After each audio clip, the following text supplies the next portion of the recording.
Praise the lord everyone. ఈరోజు మత్తయి సువార్త 10వ అధ్యాయం విందాము. ఇదిగో తోడేల మధ్యకు గొర్రెలను పంపినట్టు నేను మిమ్మను పంపుచున్నాను గనుక పాముల వలె వివేకులను, పావురం వలె నిష్కపటునై యుండుడి. మనుషులను గూర్చి జాగ్రత్త పడుడి.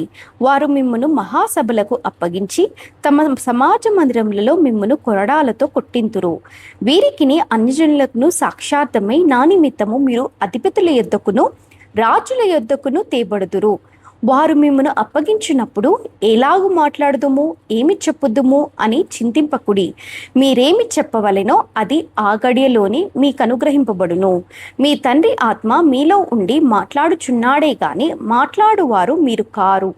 సహోదరుడు సహోదరుని, తండ్రి కుమారుని మరణమునకు అప్పగించెదరు. పిల్లలు తల్లిదండ్రుల మీద లేచి వారిని చంపించెదరు.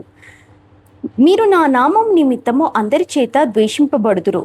అంతము వరకు సహించిన వారు రక్షింపబడును. వారు ఈ పట్టణంలో మిమ్మను హింసించినప్పుడు మరి ఒక పట్టణమునకు పారిపోవుడి.